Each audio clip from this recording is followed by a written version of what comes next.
하나님의 큰 은혜가 오늘 예배 참석한 성도 여러분들의 함께 하시기를 예수님의 이름으로 축복합니다. 야곱은 자신의 병문안을 찾아온 요셉, 그리고 그 요셉이 데리고 온 두 아들 에브라임과 므낫세에게 축복을 하고 이들을 자신의 아들로 삼아서 12아들 가운데 첫째와 둘째로 삼았죠. 그리고 나서 다른 11명의 아들들을 불러 모이라, 이렇게 그들을 드렸습니다. 야곱이 그들에게 후일에 당할 일을 내가 너에게 이르리라, 이렇게 창세기 49장 1절에 말합니다. 후일에 될 일이란 야곱의 자녀들의 앞날을 예언하고 있는 것이죠. 하나님은 아브라함을 믿음의 조상으로 부르셨고 또한 선지자로 세웠죠. 그렇기 때문에 아브라함이 다른 사람을 축복하면 축복이 임하고 저주하면 저주를 받게 됩니다. 이렇게 아브라함이 받은 선지자의 사명은 그의 아들 이삭에게 이어졌고 그리고 야곱에게로 이어졌습니다. 그러므로 아들들에게 전한 후일에 당할 일이라고 하는 것은 야곱이 선지자로서 예언이죠. 그래서 창세기 49장 1절 2절에 보게 되면 너희는 모여들어라 야곱의 아들들아 너희 아버지 이스라엘에게 들을지어다. 선지자들의 예언이라고 하는 것은 성경 당시뿐 아니라 수천 년이 지난 오늘까지도 이어진다고 하는 것을 우리들은 알아야 합니다. 야곱의 아들들의 순서는 에브라임과 므낫세를 제외하면 루벤, 시몬, 레위, 유다, 이사갈, 스불론, 단, 납달리, 갓, 아셀, 요셉, 베냐민인데요. 루벤, 시몬과 레위, 유다는 나중에 말씀을 드리고요. 먼저 스불론, 이사갈, 단, 납달리, 갓, 아셀, 요셉, 베냐민부터 축복한 내용들을 나누고자 합니다. 스불론은 창세기 49장 13절 말씀에 보니까 해변에 거주하리니 그곳은 뱀에는 해변이라 그의 경계가 시돈까지로다. 이 예언대로 나중에 가나안 정복한 다음 스불론의 후손들은 지중해 연안을 기업으로 얻게 됩니다. 이스라엘은 특이한 것이 중동에 있음에도 불구하고 석유가 생산되지 않는 나라입니다. 사우디아라비아, 이란 등 주변 국가들과 적대 관계였던 이스라엘은 멀리 아프리카에서 석유를 수입해와야 되는 그런 어려움을 겪었었죠. 경제력, 군사력은 강국이었지만 에너지는 빈국이었던 이스라엘은 1950년대부터 유전에 탐사를 진행했지만 번번이 실패했습니다. 그런데 2004년에 크파르 사바에서 탐사에서는 지보트 올람이 매장량 10억 배럴에 추정되는 최대 유전을 발견했습니다. 10억 배럴이면 미국 전체 석유 매장량과 맞먹고 110조 원어치에 달합니다. 이러한 결과가 있기까지 놀라운 일화의 주인공이 있는데 그것은 지보트 올람의 세우인 토비아 러스킨입니다. 그는 중동에 위치한 이스라엘도 유전이 있을 것이라고 생각을 했고 그 해답을 성경에서 찾았습니다. 출애굽한 이후에 모세가 가나안 입성하기 전에 이스라엘 자손들을 축복하는데요. 신명기 33장 말씀을 보게 되면 스불론에게 주신 바다의 풍부한 것, 그거를 천연가스로 받고 모래에 감춘 보배, 이거를 석유로 해석을 한 겁니다. 이렇게 러스킨은 말씀을 따라 무려 10년에 걸친 각고의 노력과 수백만 달러를 투입한 끝에 쾌거를 얻게 된 것이죠. 이스라엘은 2004년 러스킨에 의해 가지고 유전을 발견한 이후에 곳곳에서 석유는 물론 30년간 사용할 수 있는 100존 규모의 천연가스와 세일, 석유도 발견이 됐습니다. 최대 산유국인 사우디아라비아가 2,600억 배럴인데 지금 이스라엘의 추정치가 2,500억 배럴이니까 거의 세계 2위 수준에 달하죠. 우리나라 경상도 크기밖에 안 되는 작은 나라인 이 이스라엘은 경제, 군사 그리고 산유 부국이 된 겁니다. 우리는 이 스토리에서 야곱이 스불론을 축복했다. 오늘 창세기 49장 13절에 말하죠. 그 축복한 것이 100년 후만 아니라 1000년 후만 아니라 2000년 후만 아니라 계산을 해보니까 4172년, 4172년이 지난 다음에 여전히 하나님의 말씀은 역사하는 것을 봅니다. 아멘.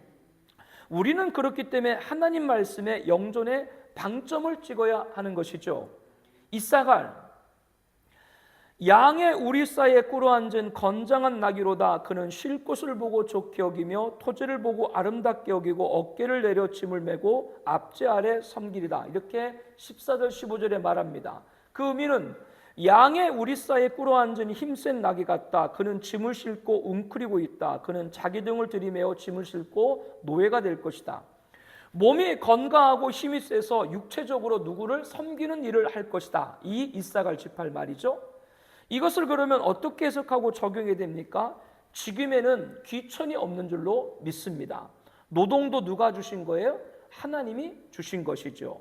단 16절 17절에 단 지파는 이스라엘의 한 지파같이 그의 백성을 심판하려다. 단은 길섭의 뱀이요 쇳길의 독사로다. 말굽을 물어서 그 탄자를 뒤로 떨어지게 하리로다. 여러분, 이스라엘 사사 가운데 삼손 알죠? 예? 그 장수 삼손. 훗날 이 단의 후손에서 삼손이 나오죠. 블레셋을 물리치고 20년 동안 이스라엘의 재판, 즉 사사로 지내면서 백성들을 재판하고 통치함으로 오늘 본문의 축복이 성취된 걸 볼 수가 있습니다. 그런데 단지파는 삼손과 같은 훌륭한 인물만이 배출된 것이 아닙니다. 단지파는 길가의 뱀 같고 샛길의 독사 살모사 같은 간교함과 기습으로 라이스 성읍을 침략했는데요. 그곳에 신상을 훔치는 우상 숭배의 진원지기도 했습니다. 나중에 북이스라엘 왕 여로보암이 이 단에 금송아지를 세우고 백성들에게 숭배를 강요했죠. 단의 마지막은 수리의 왕 베나델에게 정복을 당했습니다. 단 이렇게 마지막이 아름답지 못했죠. 왜? 우상 숭배를 했기 때문에 그렇습니다. 갓 19절에 보니까 갓은 군대의 추격을 받으나 도리어 그들을 추격하리로다. 갓 지파의 용맹성을 말하고 있습니다. 이들은 전쟁에서 승리의 근거는 믿음과 기도였습니다. 역대상 5장 20절에 보면 갓 지파 그들이 싸울 때 하나님께 의뢰하고 부르심으로 하나님이 그들에게 응답했다. 하나님은 두려워하지 않고 충성하는 갓 지파를 도우셨는데요. 역대상 12장 15절에 보면 정월의 요단강 물이 모든 언덕에 넘칠 때 이 무리가 강물을 건너서 골짜기에 있는 모든 자에게 동서로 도망하게 하였다. 강물이 불었는데도 뛰어들어서 적을 추격하고 그들을 다 흩어버렸다. 이 갓 지파의 용맹성입니다. 물론 갓 지파에게도 허물이 없었던 것은 아닙니다. 출애굽한 이스라엘이 요단 동쪽 길란 땅에 이르렀을 때 그곳은 목축할 만한 장소인지라 자신들의 소유로 주시고 우리에게 요단강을 건너지 않게 해달라고 요청합니다. 무슨 말이냐면 요단강을 건너야 가나안 땅에 들어가거든요. 그런데 요단강 건너기 전에 길라에 보니까 너무나 그 땅이 좋은 거예요. 그래가지고 우리는 가나안 땅, 요단강 건너서 가나안 땅 가자 할 테니까 여기서 살게 해주세요. 이렇게 말을 했죠.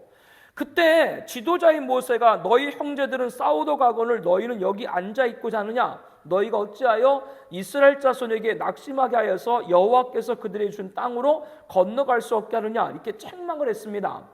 이에 갓 지파는 우리들도 무장하여 여호와께서 당신들 종에게 명하신 대로 우리가 행할 것이라 순종을 했습니다.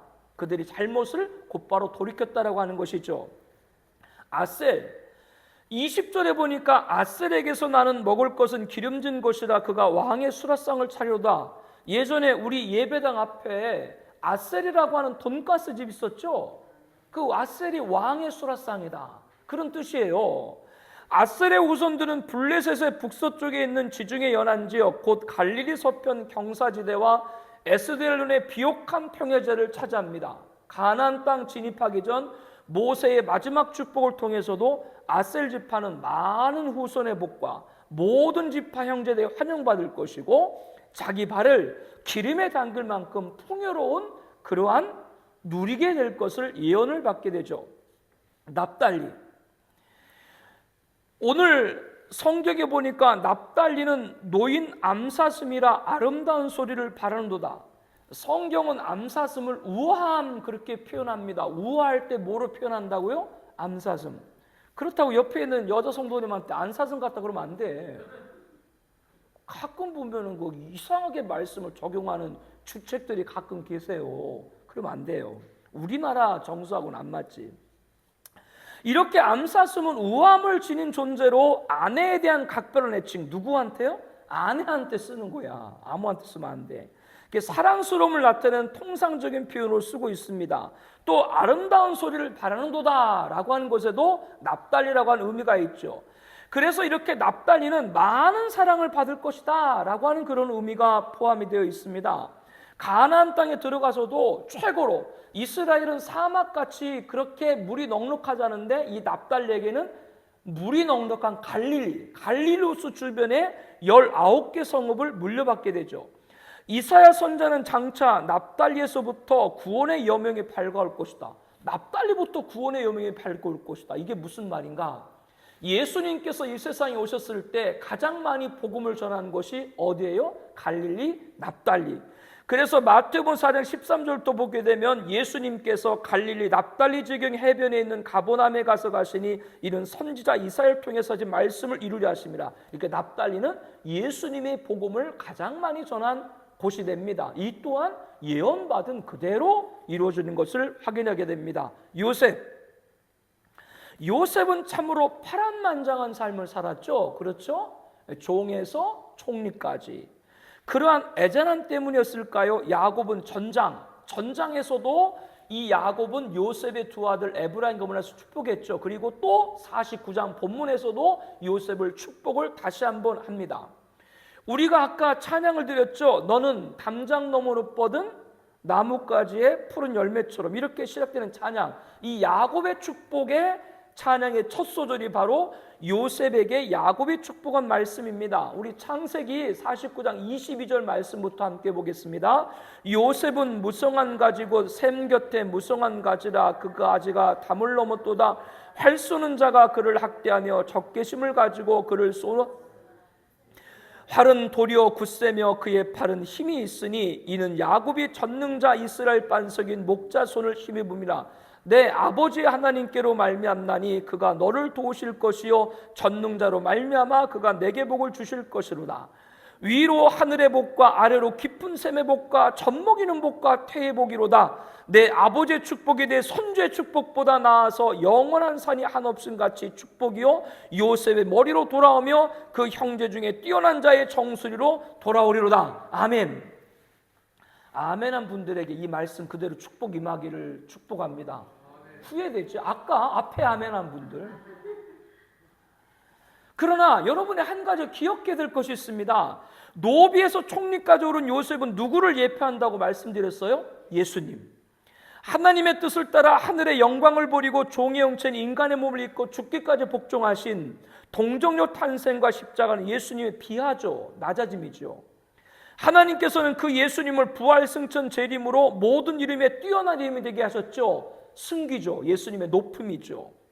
그러므로 여러분들이 요셉 같은 복을 받으려면 예수님의 비하, 낮음과 예수님의 승기, 그렇게 되기 위해서는 낮아짐에서부터 자기를 부인하고 자기 십자가를 져야 될 줄로 믿습니다.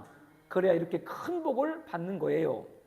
베냐민, 요셉의 친동생이죠. 그래서 아주 둘 사이에 우애가 깊었습니다. 그리고 야곱도 자기 다른 아들들이 요셉을 애굽의 종으로 판 걸 모르고 죽은 줄 알았었잖아요. 그래가지고 많은 아들들 가운데 요셉을 사랑했는데 요셉이 죽은 줄 알고 요셉과 똑같은 형제, 같은 엄마인 이 라헬의 소생인 베냐민을 지극히 아꼈죠.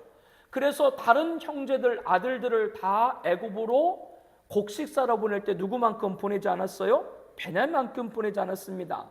이렇게 베냐민은 아버지와 형에게 각별한 돌봄을 받았죠. 나중에 애굽에서 도착했을 때도 이 요셉이 베냐민에게는 더 옷을 5벌을 주고 먹을 걸 주고 은금을 많이 챙겨줬죠. 그런데 창세기 49장 27절에 보게 되면 야곱이 베냐민에게 이렇게 예언합니다. 베냐민은 물어뜯는 일이라. 아침에는 빼앗는 것을 먹고 저녁에는 움킨 것을 나누리라. 이 일이가 좋아요, 안 좋아요? 여러분, 동물의 왕국 아세요? 동물의 왕국? 모든 동물 중에 제일 형이 누군 줄 알아요? 제일 형? 동물 중에 제일 형. 뭐 사자? 호랑이? 기린? 늑대. 왜? 아우 그러잖아요. 이 늑대가 별로 안 좋잖아요. 그런데 뭐 분위기를 썰렁하게 해서 나도 좀 미안하다고 생각을 하는데, 그래도 안 웃겨도 좀 웃어야 되지 않아요? 여러분도? 그래야 되지 않아요? 이렇게 애지중지 돌봄을 받고 자랐는데 왜 베냐민을 볼 때 이렇게 의인이라고 했는가?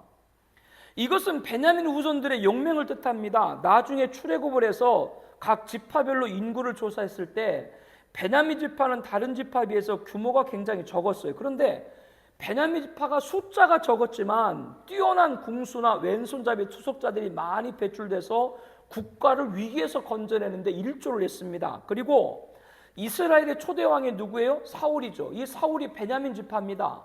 사울이 최후에는 불순종으로 하나님의 버림을 받았지만 그가 왕이 되기 이전에는 이스라엘을 모욕하는 암몬 족속을 물리치고 길랏 야베스를 구출하는 그런 일도 했죠. 그리고 우리가 신약에서 위대한 하나님의 사람을 꼽는 사도 바울도 어디 출신이에요? 베냐민 출신입니다. 통일 왕국이 남유대와 북이스라엘로 분단됐을 때 반역을 일으킨 여로보암이 10지파를 다 데리고 북이스라엘로 올라갔을 때 남유대 유일하게 유다 지파와 끝까지 함께해서 정통성을 지켰던, 유대의 정통을 지켰던 지파가 누구예요? 베냐민 지파입니다. 이렇게 지극히 보살핌을 받고 자란 베냐민이 유약해 보인 것과는 달리 용맹함을 갖게 된 것은 우리에게 뭘 가르쳐 주느냐? 환경이 반드시 인품으로 나타나는 건 아니라고 하는 것이죠. 즉 환경이 어쨌든 사람을 만드시는 것은 하나님이신 줄로 믿습니다. 그것을 우리들에게 알게 합니다. 지금까지 여러분들에게 먼저 스불론, 이사갈, 단, 갓, 아셀, 납달리, 요셉, 베냐민 이렇게 우리가 예언을 알아봤는데요. 여기서 세 가지를 요약을 하려고 합니다. 스불론, 야곱이 예언한 후에 몇 년 후에 그들이 그 바다에서 석유와 보배라고 기록된 석유와 그리고 풍부한 것이라고 하는 천연가스를 발견했다고요? 몇 년 후에? 4172년입니다. 어마어마하죠? 하나님의 말씀은 영존하는 줄로 믿습니다. 역사를 뛰어넘어요. 여러분들은 뭘 붙들어야 돼요? 영존한 말씀을 붙들어야 돼요. 두 번째, 갓집파는 전쟁터에 나가지 않고 목축하기 좋은 땅을 요청했죠. 우리 요단강 안 건너가겠다. 가나안 땅 안 가겠다. 그런데 지도자 모세가 책망을 하자 그걸 듣고 어떻게 했어요? 순종해서 적진으로 향했죠. 반면 단과 같이 길가에 숨은 뱀과 같고 새길에 기다리는 독사 같은 특성 갖고 있는 단지파는 라이스 성읍을 빼앗고 그런 능력을 가졌는데도 불구하고 그 땅에서 섬기는 뭐를 제거하지 않았어요? 신상을 제거하지 않고 우상을 숭배한 불순종을 보게 됩니다. 그래서 단지파의 존립을 위태롭게 했죠. 그렇기 때문에 순종이 얼마나 중요한 것인가 다시 한번 보게 됩니다. 순종이 한 지파의 성세를 좌우할 수 있다. 순종이 우리들 삶, 우리들 가정, 이 나라를 좌우할 수 있는 것이죠. 세 번째, 요셉은 전장에서 다시 한번 큰 복을 받았죠. 그러나 기억을 해야 됩니다. 노비에서 총리까지 오른 요셉의 일대기는 예수님의 무엇? 비하, 탄생과 십자가, 그리고 예수님의 승기, 부활, 승천, 재림을 예표합니다. 그러므로 요셉이 받은 복을 받으려면 예수님의 낮아진 비하와 승기를 따라서 저와 여러분이 먼저 낮아짐에서부터 자기를 부인하고 자기 십자가를 져야 될 줄로 믿습니다. 세 가지 먼저 요약해 드렸어요. 말씀만이 영존한 것이고 순종이 얼마나 귀한 것이고 우리들 삶 가운데 중심에 모여 십자가가 있어야 된다라고 하는 걸 확인하게 됩니다. 자, 그러면 이제 남은 지파가 누구예요? 남은 아들들이 누구가 됩니까?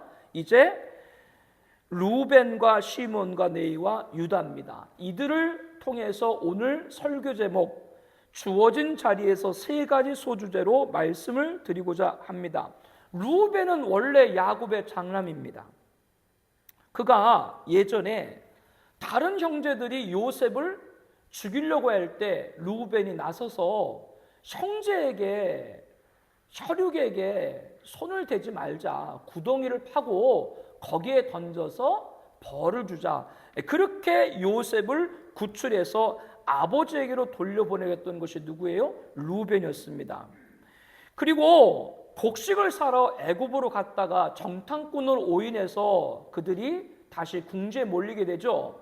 그래서 애굽의 총리 요셉이 누구를 꼭 데리고 와라? 다음에 올 때는 베냐민을 꼭 데리고 와라. 그런데 아버지가 막내 베냐민을 보내려고 하질 않았죠. 그때 아버지에게 설득을 하죠. 막내 베냐민을 데리고 애굽으로 내려가야만 정탐꾼의 오해도 풀리고 볼모로 잡힌 시몬도 풀러낼 수 있고 곡식 대금을 고의로 가져온 것도 아니라고 하는 걸 밝힐 수 있다. 이렇게 말하면서 야곱에게 내가 베냐민을 아버지께로 데려오지 아니하거든 내 두 아들을 죽이소서 베냐민을 내 손에 맡기소서 내가 그를 아버지께로 데리고 돌아오리라 이렇게 다짐을 했습니다.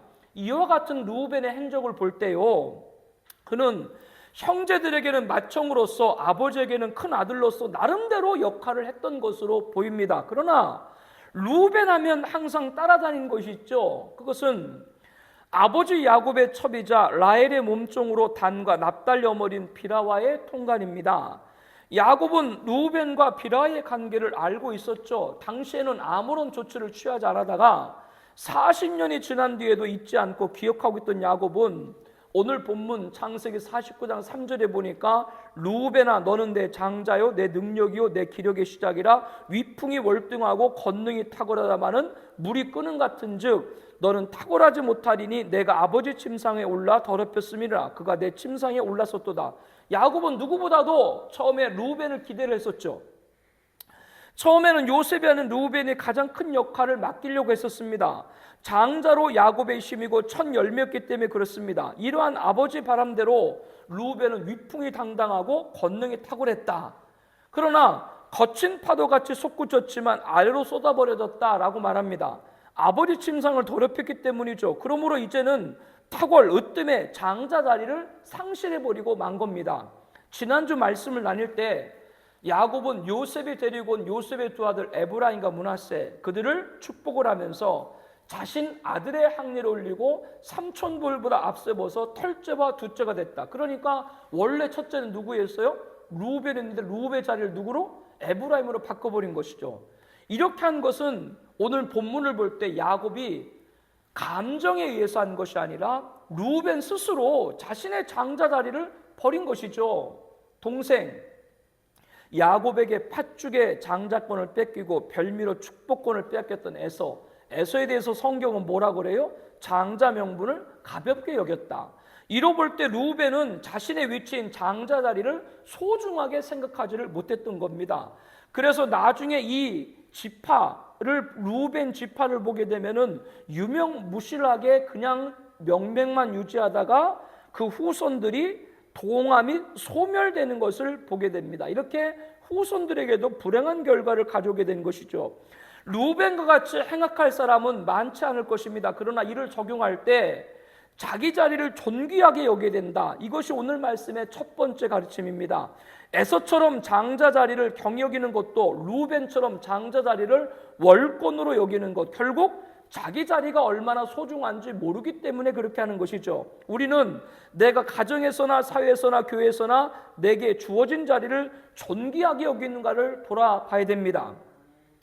자기 자리를 존귀하게 여기는 사람은 혹 자기 자리로 위력을 행사한다고 할지라도 회개를 해야 됩니다. 그 예를 다윗을 통해서 알 수 있죠. 그는 태평성대를 이뤘습니다. 이제 천하를 통일하고 이제는 자신은 직접 전쟁에 나갈 일이 없게 됐습니다. 한가로운 시간을 보내고 있던 어느 날 저녁에 침상에 일어나 왕궁의 옥승을 걸다가 한 여인이 목욕하는 것을 보는데 심히 아름다워 보이는지라 사람을 보내어 그 여인을 알아보게 하니 자신의 충복 우리아의 아내 밧세바라. 이 사실을 알게 되죠.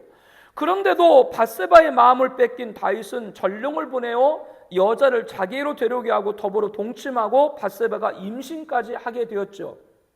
다윗은 이 일을 덮고자 우리아를 전쟁 진영에 불러들여서 군사 안보와 싸움이 어땠는지를 묻고 내 집으로 내려가서 편히 쉬도록 명하고 왕의 음식물까지 내어줬습니다. 그러나 우리아는 집으로 내려가질 않았습니다. 왕궁 문에서 부하들과 더불어 잔지라. 그 연유를 묻는 다윗에게 우리아는 언약궤와 이스라엘과 유다가 야영 중에 있고 내주 장군 요압 내 왕의 부하들이 바깥에 진을 치고 있는데 제가 어떻게 전쟁이 있는 장소로서 저 혼자 집에 가서 편히 먹고 마시고 아내와 자리까? 라면서 충성스러운 장수의 모습을 보이죠. 이에 다윗은 오늘 하루도 여기 있으라면서 내일은 내가 너를 보내리라. 이튿날 다윗이 직접 우리에게 먹고 마시고 취하게 했지만 이날도 우리아는 부하들과 더불어 침상에 눕고 그의 집으로 내려가지 않았습니다. 이렇게 자신의 뜻대로 일이 해결되지 않자 다윗은 편지를 써가지고 우리아 손에 들려서 군대 장관이자 우리아의 상관인 요압에게 이런 내용의 편지를 쓰죠. 우리아를 맹렬한 싸움에 앞세워두고 너희는 뒤로 물러가서 그로 맞아 죽게 하라. 무슨 말이에요? 전쟁터에 우리아만 남겨놓고 다 뒤로 빠져라. 우리아를 죽이고자 하는 계획을 담긴 편지를 우리아 손에 들려가지고 전하도록 한 겁니다. 결국 우리아는 다윗의 계략에 의해서 전사를 하게 되죠.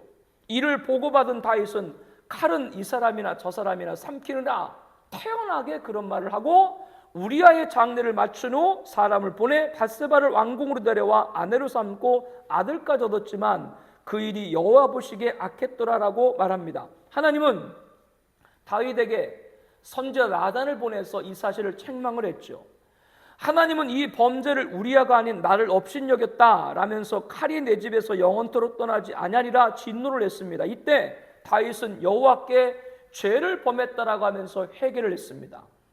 다윗은 왕궁에서 우리아가 죽도록 사주한 치부를 많은 사람 앞에 드러낸 선지자 나단의 입을 막거나 그를 처벌하지 않고 그 앞에 얘기했습니다. 그리고 이렇게 하나님 앞에 기도했죠.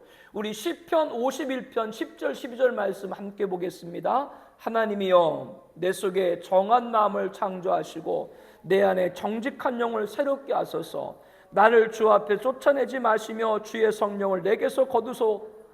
주의 구원의 즐거움을 내게 회복시켜 주시고 자원하는 심령을 주사 나를 붙드소서. 간절히 기도했습니다.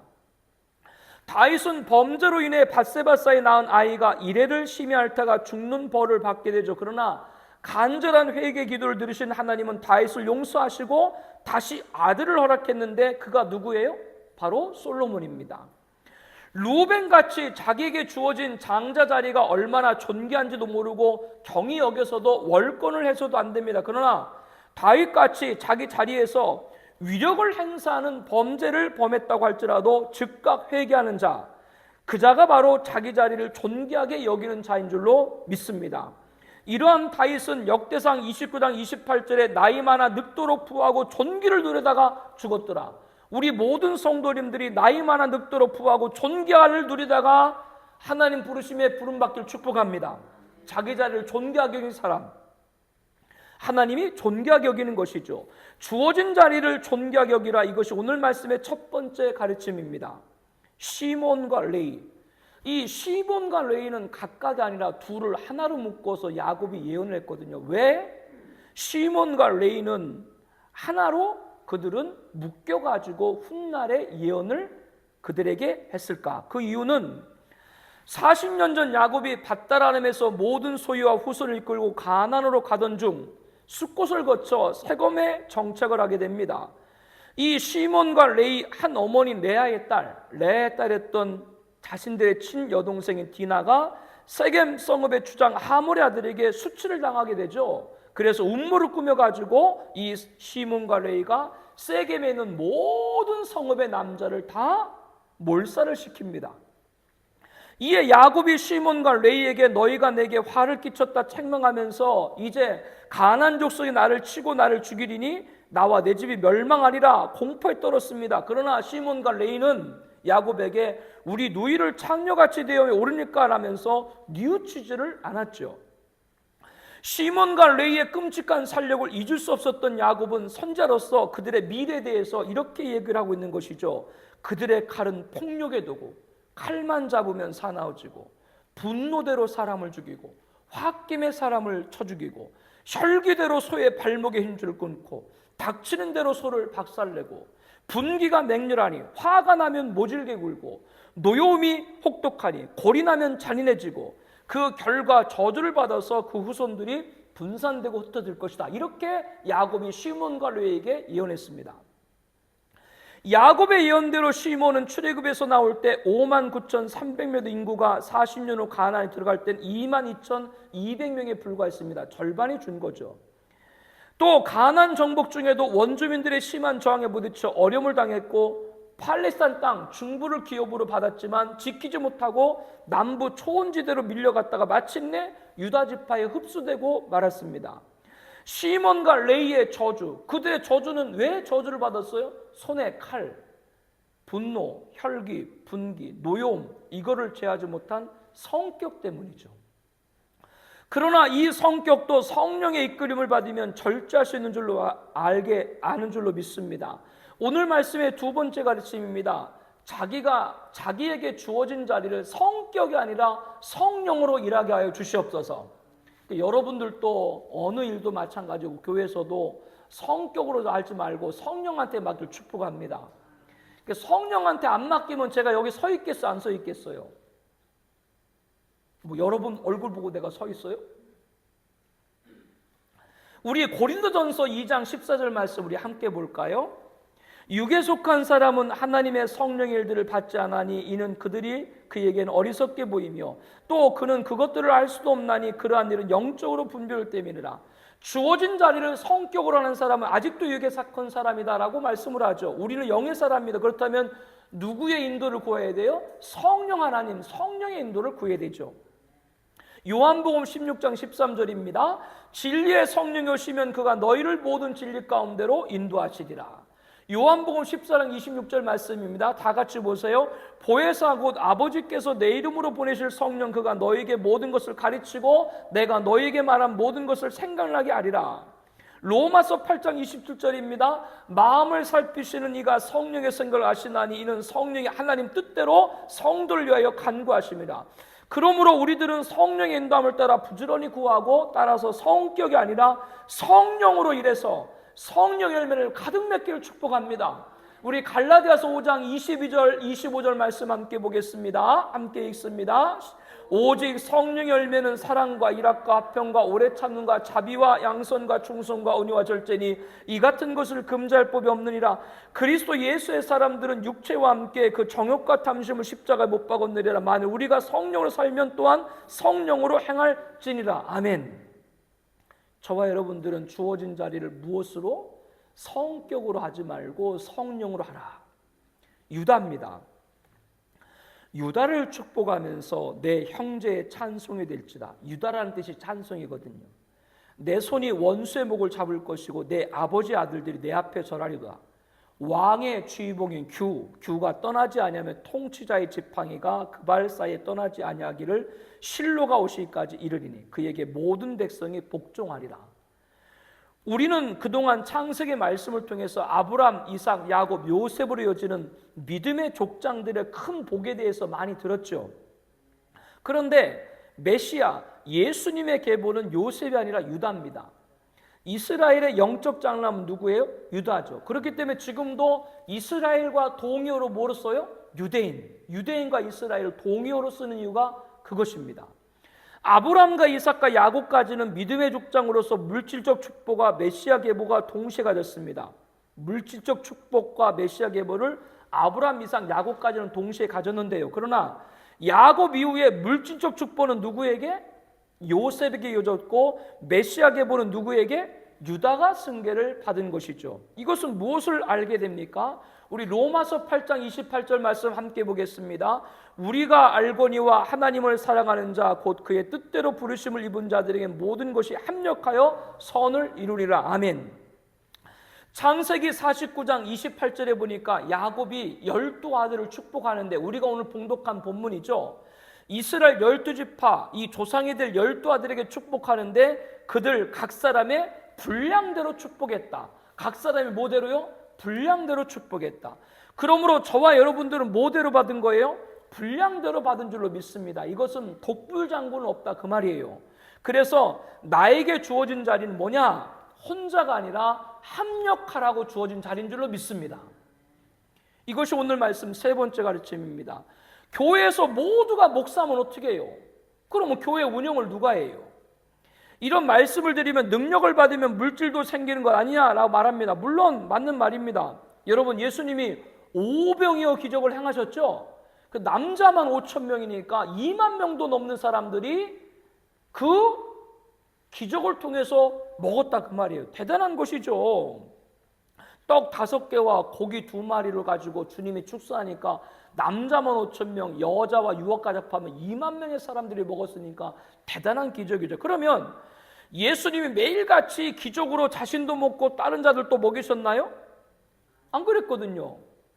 예수님을 만나 은혜로 치유와 회복 얻은 막달라 마리아와 요한나와 수산나와 다른 여러 여자는 자신들의 소유를 팔아서 주님을 따라다니면서 그 소유로 섬겼습니다. 무슨 말이냐? 하나님의 아들이 능력이 없어가지고 그 연약한 여인들의 도움을 받았나요? 뭐 이게 그렇게 되는 게 이게 말이 되나요? 여기서 우리에게 주는 교훈은 무엇입니까? 하나님 나라는 가르치는 자의 영적인 섬김과 배움을 받는 자의 육적인 섬김이 합력해서 세우는 줄로 믿습니다. 갈라디아서 6장 6절 말씀 함께 보겠습니다. 가르침을 받은 자는 말씀에 가르치는 자와 모든 좋은 것을 함께하라. 고린도전서 9장 9절 11절 이렇게 말하죠. 우리 함께 보겠습니다. 모세 율법에 곡식을 밟아 떠는 소에게 망을 씌우지 말라 기록하였으니 하나님께서 어찌 소들을 위하여 염려하심이냐? 오로지 우리를 위하여 말씀하심이 아니냐? 과연 우리를 위하여 기록된 것이니 밭가는 자는 소망을 가지고 갈며 곡식 떠는 자는 함께 얻을 소망을 가지고 떠는 것이라. 우리가 너에게 신령한 것을 뿌렸은즉 너희 육적인 것을 거두러 가겠느냐? 즉 사도 바울과 사역자들은 열심히 신령함을 뿌리고 교회 성도님들은 그 말씀의 공급으로 영적으로 살고 육적인 것 사역자를 공급하는, 함께 합력하는 것이죠. 여러분, 요셉이 받은 물질적인 부유와 유다가 승기한 메시아 계보, 이 두 개를 통해서 우리가 무엇을 깨닫게 된다고요? 저와 여러분들은 각각 주어진 자리에서 합력하여서 선을 이루는 은혜가 분량대로 주어진 줄로 믿습니다. 이것이 오늘 말씀의 세 번째 가르침입니다. 야곱이 이렇게 12 아들에게 축복을 다 마쳤어요. 우리 창세기 49장 29절 말씀부터 우리 함께 보겠습니다.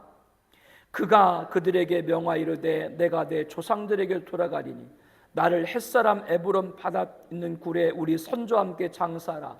이 굴은 가나안 땅 마브레암 맥발라 밭에 있는 것이다. 아브라함의 햇사람 에브르에게 밭과 함께 사서 그의 매장지를 삼았으므로 아브라함과 그의 아내 사라가 거기 장사되었고 이삭과 그의 아내 리브가도 거기 장사되었으며 나도 레아를 그곳에 장사했노라. 이 밭과 거기 있는 굴은 햇사람에게 산 것이니라. 야곱이 아들들의 명을 마치고 그 발을 침상에 모으고 숨을 거두니 그의 백성에로 돌아갔더라. 야곱이 마지막 아들들에게 축복을 다 하고 자신을 어디에? 자기 할아버지도 누쳤던 그 마브레 앞 상 수리나무에 있는 그 밭, 즉 가나안 땅이죠. 거기에 자신을 안정해라. 그리고 발을 침상에 모고 숨을 거뒀다. 이제 하나님이 부르셔가지고 하늘 계신 곳으로 간 것이죠. 이러한 야곱의 마지막을 볼 때 참 모든 일을 이렇게까지 다 이루는 여정의 마침이 여러분들을 축복합니다. 대단하잖아요. 마지막까지 내 인생 여정 끝내요. 이런 야곱의 일생 끝까지. 이렇게 야곱과 같이 마지막까지 이렇게 인생 여정을 살기 위해서는 어떻게 되느냐? 주어진 자리를 존귀하게 여기게 됩니다. 경히 여기도 월권도 하지 말아야 됩니다. 위력으로 범죄했으면 철저히 회개됩니다. 두 번째, 주어진 자리를 성격이 아니라 뭐요? 성령으로 일해야 됩니다. 성령 우리를 하나님 뜻대로 인도하십니다. 주어진 자리를 합력해야 됩니다. 우리는 분량 각각이에요. 그래서 합력해서 시너지를 배개해서 함께 주님의 일을 이루어가야 될 줄로 믿습니다. 그럴 때 야곱 같은 인생 여정의 마지막에 은혜가 있는 것이죠. 이것이 우리 삶이 되길 다시 한번 예수님의 이름으로 축복합니다. 우리 기도 제목이 있죠? 5가지 우리 함께 읽겠습니다. 첫 번째, 하나님이 수불로 해주신 바다의 풍부한 것을 천연가스로 모래 감춘 보배를 석유로 믿고 찾는데 4172년이 지난 후였습니다. 말씀의 영조를 믿습니다.